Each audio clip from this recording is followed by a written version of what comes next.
할렐루야. 하나님은 지금도요, 우리들을 보고 계세요. 듣고 계세요. 알고 계시다가 예수 그리스도가 이 땅에 강림을 내려오신 거예요. 왜 내려오셨을까? 나를 세상에서 건져내려고. 나를 세상에서 건져낸 다음에 나를 교회로 인도해서 내 삶의 마지막 때, 하나님 나라로 데려가려고 우리에게 임재하셨습니다. 이게 이 순서가요, 우리의 구원의 과정이기도 합니다. 지난주일까지는 우리 본문을 가지고 지난주에는 내려와서 건져내리라고 했습니다. 내리라고. 근데 오늘은 가나안 땅으로 인도한다고 했습니다. 데려간다고 했습니다. 가나안 땅으로 데려가는데 이스라엘 백성들 종의 신분으로 데려가는 게 아니에요. 노예 신분으로 데려가는 게 아니라 자유자로 해방자로 하나님의 백성으로 데리고 들어가시는 거예요. 데리고 들어가시는 거예요. 자, 우리 인생의 마지막 과정은요, 이 땅이 아닙니다. 우리 이 땅이 마지막 과정이 아니라 어디요? 하나님 나라입니다. 하나님 나라가 우리 마지막 과정입니다. 오늘 본문 출애굽기 3장 7절에서 10절까지 말씀을 3주에 걸쳐서 우리의 은혜의 시간을 나눴었는데요, 이 본문이 사실은 우리 구원의 과정을 함축시킨 내용입니다. 구원의 과정은 하나님의 인도함이 없으면요, 우리는 한 발자국도 의로운 길로 갈 수가 없어요. 하나님의 인도함이 없으면요, 우리는 어디로 가요? 불의한 길로 가더라고요. 불의한 길로 가는데도 불구하고 자신은 여전히 의로운 길로 가고 있다고 착각하더라고요. 항상 하나님과 동행하심으로 의로운 길로, 바른 길로, 정직한 길로만 가는 우리 새롭게 모두가 되시기를 주의 이름으로 축원합니다. 이 시간에 우리가 주시는 말씀이 두 가지인데, 첫 번째 말씀은 모세야 이제 내려가라. 이제 내려가라는 얘기입니다. 어디로? 세상으로 가서 건져내어 인도하라고. 누구를? 저요, 여러분들을. 어디로? 가나안으로. 이스라엘 백성들은 남의 나라에서, 남의 나라 애굽 땅에서 노예 생활 430년쯤에 너희를 해방시켜주겠다고. 너희를 해방시켜주겠다고. 누가? 하나님은 모세를 통해서 명령하십니다. 명령의 말씀이 9절 말씀인데 9절 말씀 같이 한번 읽어보시겠습니다. 이제 가라. 이스라엘 자손의 부르짖음이 내게 달하고 애굽 사람이 그들을 괴롭히는 학대도 내가 보았으니 라고 했습니다. 하나님 모세에게 명합니다. 이제 내려가라고 명령하십니다. 그동안 하나님은 때를 보고 있었어요. 요때나 저때나 때가 딱 되니까 모세들은 내려가라고 했어요. 내려가라고. 하나님이 선택한 백성들이 애굽에서 부당하게 대우받는 학대를 내가 보았다고 했어요.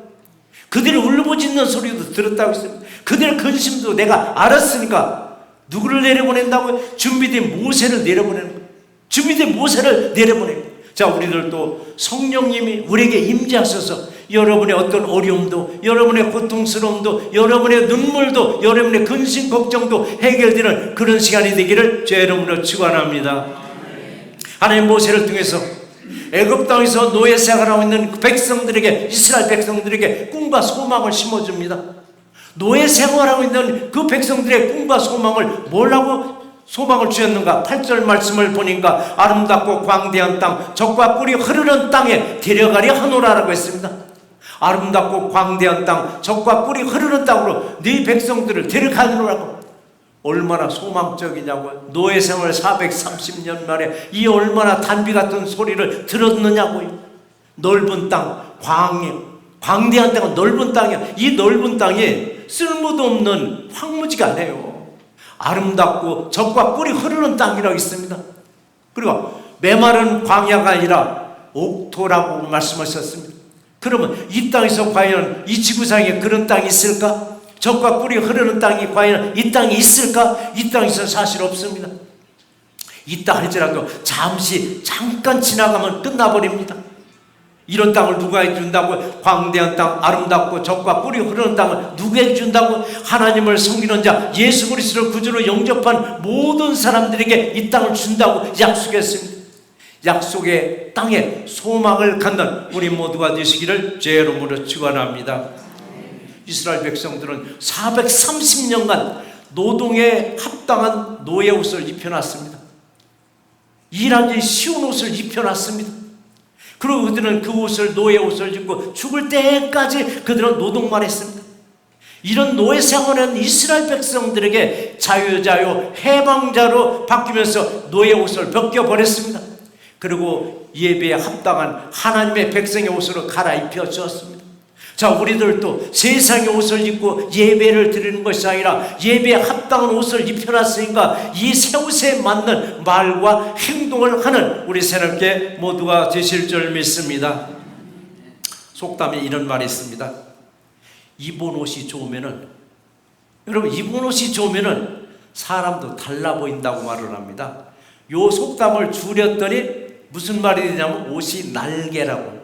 그럼 옷이 날개라는 그 어원을 쭉 찾아보니까 처음에는 이렇게 시작했어요. 아름다운 옷을 입으니까, 입은 옷이 좋으니까 사람도 달라 보이더라고. 옷이 날개라고. 그래서 우리 장소에 따라서 옷을 잘 입어야 됩니다.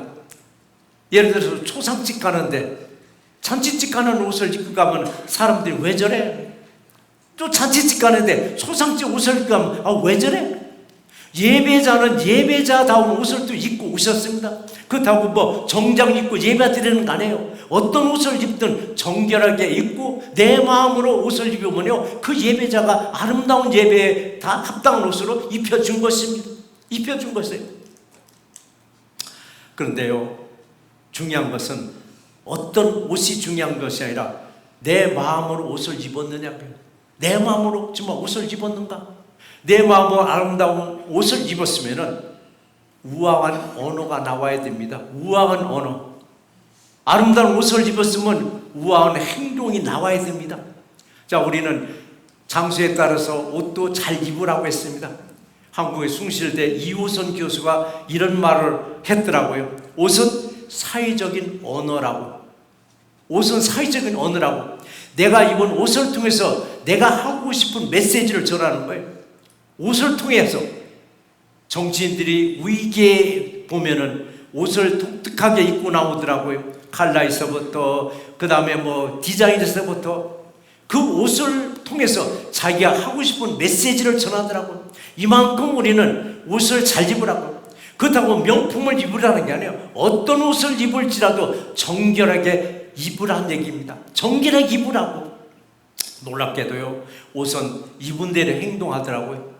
어떤 옷을 입으냐에 따라서 입은 대로 행동을 하는 경향이 굉장히 짙습니다. 누구든지 정장을 입으면요, 행동이 굉장히 조심스러워하더라고요. 행동이 조심스러워하니까 말도 조심스러워하더라고요. 말도 조심스럽게 해요. 근데 반대로 평소에 점잖은 분이, 아주 근엄한 분이, 한국 얘기입니다. 지금은 그런지 몰라도 옛날에 예비군 시절에 보면 예비군복만 입혀놓으면은 짓궂은 어린아이로 돌아가 버리더라고요. 아니, 그렇게 점잖은 분이 어떻게 예비군복만 입혀놓으면 그냥 엉뚱한 행동을 하더라고요. 사람들이 깜짝 놀라는 거예요. 아니, 저분이 어디 예비군복 입혀놓으면 저런 모습이 나오냐고. 이게 뭐냐면요, 어떤 옷을 입었냐에 따라서 내 행동과 말이 달라지더라고요. 내 행동과. 이스라엘 백성들 너무나도 긴 세월을 430년간을 노예 생활을 하다 보니까 이들에게 자유자유 해방자의 옷을 입혀놨는데도 여전히 노예 근성이 자꾸 나오는 거예요. 노예 근성이 나오는 거예요. 이걸 버리는데 40년이 걸리더라고요. 이 노예 근성을 버리는데 40년을 걸려요. 우리는 변화에 빨리빨리 변화돼서 적응해서 하나님부터 참 잘하고 있다고 칭찬받는 우리 모두가 되실 줄 믿습니다. 또 이런 말이 있습니다. 옷은 기생 오라비 마냥 빤주름하게 쭉 빼입었는데 그의 삶을 한번 들여다봤더니 눈 뜨고 볼 수가 없을 만큼 역겹더라고요. 역겹더라고요. 옷은 기생 오라비 마냥 빤주름하게 입었는데 그의 삶을 보니까 엉망진창이더라 이 얘기입니다. 저와 여러분들은 무슨 옷을 입었는가? 예수의 옷을 입었습니다. 믿음의 옷을 입었습니다. 근데 겉으로는 예수의 옷을 입은 것 같은데 입긴 입었는데 마음으로 입지를 못했습니다. 마음으로 입지 못하고 겉만 입다 보니까 하나님을 욕되게 하는 삶, 예수를 욕되게 하는 삶을 살고 있더라고요. 이것을 위해서 이것도 보고 계시고 듣고 계시고 알고 계시다가 내려오시더라고요.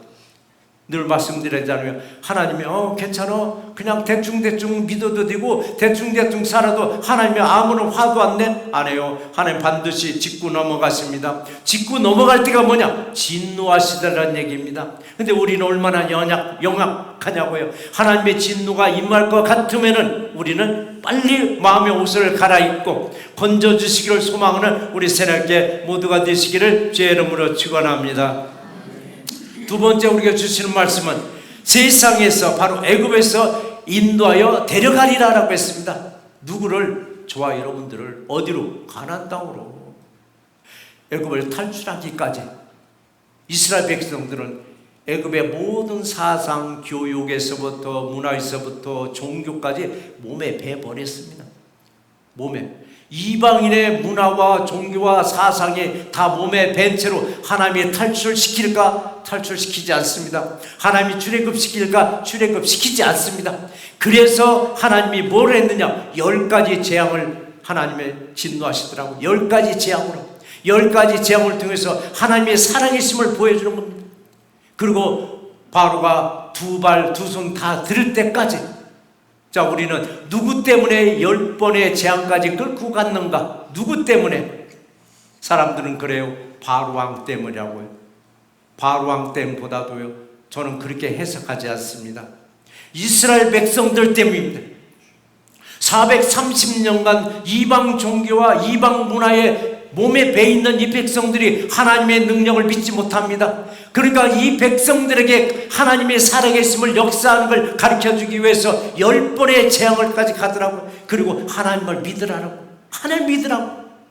바로와 그리고 이스라엘 보는 앞에서 많은 기적과 많은 그 재앙을 통해서 하나님의 애굽의 진노하심을 이스라엘 백성들에게 반드시 보여주셨습니다. 그리고 이스라엘에게는 새로운 길을 활짝 열어주셨습니다. 새로운 길을 분명히 건져서 인도하리라고 했습니다. 그럼 그냥 원타임으로 한 번 재앙으로 그냥 건져내면 얼마나 좋을까? 왜 10번까지 가게 하였는가? 10번까지 10번의 재앙을 겪으면서 바로왕은 두 손 들었습니다. 그리고 이스라엘 민족들은 하나님이 우리와 함께 하심을 경험케 해주셨습니다. 바로왕의 항복은 세상의 항복입니다. 세상의 항복. 저와 여러분들이 세상에서 나올 때 세상에는 그냥 놔주지 않았습니다. 끝까지 저와 여러분을 붙잡고 있었습니다. 하나님 나라로 보내주지 않으려고 끝까지 붙잡았지만 하나님은 건져낼 사람은 건져내 주심에 항상 감사하는 우리 모두가 되시기를 제 이름으로 축원합니다. 위에 계신 하나님은 애굽에서 이스라엘 백성들이 울부짖는 소리를 들었고 그들의 학대당함도 알고 계시다가 모세에게 말합니다. 이제 내가 너를 바로에게 보내오니 너는 가서 내 백성들을 인도하여 데려가라고 했습니다. 어디로? 가나안 땅으로. 이 말씀이 10절 말씀인데 같이 한번 읽어보시겠습니다. 이제 내가 너를 바로에게 보내어 너에게 내 백성 이스라엘 자손을 애굽에서 인도하여 내게 하리라 라고 말씀하셨습니다. 모세에게 말합니다. 내 백성이라고 했습니다. 하나님의 백성들, 하나님의 백성들을 애굽에서 건져내서 적과 꿀이 흐르는 가나안 땅으로 인도하라고 명령했습니다. 육신의 생명을 구원하려고 구약에서는 누구를 세웠어요? 모세를 세웠습니다. 그러나 신약에 와서는 우리에게 영원한 생명의 길로 인도하고자 하나님 아들 예수 그리스도를 이 땅에 보냈었습니다. 그리고 예수님이 닦아놓은 구원의 길, 영생의 길로만 가는 우리 새롭게 모두가 되시기를 주의 이름으로 축원합니다. 우리를 또 때로는 인생의 길을 잃어버릴 때가 있습니다. 망망할 때가 있습니다. 망연자실이라고 합니다. 망연자실, 그저 먼 하늘만 바라볼 때가 있습니다. 나는 갈 길 모르니 주여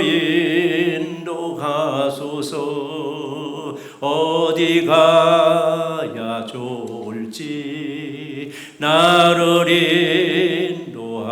인도하소서. 어디 가야 좋을지 나를 인도하소서. 아마 여러분도 이럴 때가 있었을 거예요. 이 길인지 저 길인지, 이 사람 말 들으면 이 사람 말이 맞고 저 사람 말 들으면 저 사람 말이 맞을 때 분별력이 떨어집니다. 이럴 때 어떻게 하셔야 됩니까? 이럴 때 하나님 말씀을 붙잡으세요. 하나님의 말씀이 여러분의 가는 길에 등불이 되어줍니다. 하나님의 말씀이 여러분의 가는 길에 빛이 되어주십니다. 우리 인생길 구원의 길잡이신 예수님의 말씀에 순종하며 따라가면 길은 활짝 열어 있습니다. 활짝 열린 길을 여러분 가셔야 됩니다. 세상은요, 세 종류의 사람이 있다고 말합니다. 세 종류의 사람. 첫 번째 사람은 뭐냐면요, 길을 닦아 나가는 사람, 계속 길을 닦아 나가는 사람. 두 번째 사람은 뭐냐면 닦아 놓은 길로 가는 사람이에요.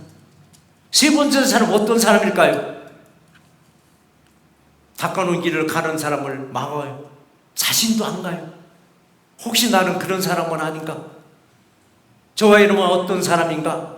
예수님이 닦아 놓은 길을 가는 사람인가? 아니면 예수님이 닦아 놓은 길을 가고자 하는 사람을 못 가게 가로막고 나도 가고 있진 아니한가? 나도 안 가고 있는가? 예수님께로 가는 길을 가장 가로막았던 사람들이 바리새인들이었습니다. 그 예수님이 가는 길을 다 가로막았습니다. 그럴지라도 우리에게는 구원의 길이 활짝 열려 있음에 늘 감사하면서 그 길로만 가는 우리 모두가 되실 줄 믿습니다. 자, 우리 인생도 한 번쯤은 뒤돌아보셔야 됩니다. 내 인생은 어디까지 왔을까? 여러분의 인생은 어디까지 왔을까? 어디까지 왔을까? 아직도 애굽에 있을까? 아직도 세상에 있을까? 세상의 종들을 할지라도 세상이 좋아서 세상에서 머물고 있지는 아니한가? 아니면은 세상을 벗어나서 홍해 바다까지는 왔는데 여기를 건너가지 못하고 망설이고 있지는 않은가? 은혜스러우면 가고자 한 발 뛰었다가 은혜 때리면 다시 발 걷어들이고 홍해 바다 앞에서 건너가지 않고 망설이고 있지는 않은가? 아니면은 홍해 바다는 분명히 건넌다되 광야에서 계속 전진해야 되는데 여기가 좋습니다고 광야에서 더 이상 요지부도 움직이지 아니하고 있는가? 아니면 광야를 통과해서 하나님의 말씀을 받는 성막 생활을 하고 있지 아니한가? 우리 이 땅 살면서요, 성막 생활, 하나님의 말씀을 받는 성막 생활을 하는 것이 우리는 이 땅에서 하나님 나라를 누리면서 살아가는 것입니다. 출애굽했다는 것은 애굽을 떠난 것입니다. 세상을 떠난 것입니다. 그렇다면 우리 입은 옷도 달라졌습니다. 입은 옷이 달라졌습니다. 옷이 바뀌었으면 내 삶도 바뀌어야 되는데 내 삶도 안 바뀌는 거예요. 예수의 옷을 입었으면 예수의 옷을 입은 대로 나 바뀌어야 되는데 안 바뀌는 겁니다. 달라져야 되는데 안 달라지는 거예요. 아름다운 옷을 입었으면 우리 언행도 아름다운 언행이 나와야 되는데 안 바뀌는 겁니다. 애굽에서 세상에서 있을 때는 노예 옷을 입었지만 우리는 예수의 구원의 옷을 다 갈아입으셨습니다. 예수의 옷을 갈아입었으면 예수의 사랑하는 말과 예수의 사랑하는 행실이 무대에서 나와야 됩니다. 옷에 맞는 말과 행실이 나와야 됩니다. 거룩하고 고귀한 말을 잘 하다가도 돌변할 때가 있습니다. 거룩하고 고귀한 말을 하다가도 돌변할 때가 있습니다. 어떻게 돌변하는가? 아주 상스러운 말을 거침없이 우리는 내 입을 통해서 막 내뱉을 때가 있습니다. 자신도 놀래고 사람도 놀래는데 놀랄 게 하나도 없습니다. 이게 내 본래의 모습, 위장된 내 모습이 벗어나서 껍데기 벗고 내 모습을 보여주는 것입니다. 포장됐던 내 포장지를 드러내고 내 모습 본래 나오는 것입니다. 그거조차도 우리는 잠재워야 됩니다. 어느 땐 뚜껑 열리면 쌍스러운 말 막 나가는 것도 요런은 그것도 참으셔야 됩니다. 나는 어떤 옷을 입고 있는가? 그 옷에 걸맞는 말과 그리고 행동이 우리는 꼭 필요합니다. 늘 잔소리와 늘 그리고 지적보다는 잔잔한 시선으로 한번 바라보세요. 잔잔한 미소로 바라보면서 참 잘하고 있다고 칭찬 한번 해보세요. 그때 인격이 높아지는데 누구의 인격이? 내 인격이 높아지는 겁니다. 내 인격이 높아지는 것은 어느 때? 지적보다는 잔소리보다는 그리고 칭찬해 줬을 때 미소를 한번 웃어줬을 때 내 인격이 높아지더라고요. 예수님이 입혀준 구원의 옷을 우리는 입었습니다. 구원의 옷을 입었습니다. 우리에게는 자유자요 해방자의 여유로움으로 이제는 품격 있고 우아한 삶이 묻어나는 우리 새롭게 모두가 되시기를 주의 이름으로 축원합니다. 말씀을 한번 정리해 보겠습니다. 우리들의 삶도 보고 듣고 알고 계시다가 억울한 형편이 있을 때 잊지 아니하시고 내려오셔서 건져내어 복된 길로 인도하셨습니다. 그러나 나의 어려움만 보고 듣고 알고 계심이 아니고 나의 불의한 삶도 보고 듣고 알고 내려와서 내게 진노하십니다. 하나님의 놀라운 역사로 출애굽한 백성들은 그동안 노예 신분으로 입었던 옷을 벗고 자유자요 해방자의 옷으로 갈아입었습니다. 자유자요 해방자의 옷으로 입혀주었는데 오랜 노예 생활의 습성을 벗어나지 못하고 여전히 노예의 근성이 나오고 있습니다. 노예의 근성을 버려야 애굽을 떠나 광야를 지나 아름답고 광대한 땅, 젖과 꿀이 흐르는 가나안 땅으로 인도됩니다. 이 땅이 아무리 젖과 꿀이 흐르는 땅이라도 잠시 지나가는 과정으로 영원한 가나안을 사모하는 우리 모두가 되시기를 주의 이름으로 축원합니다.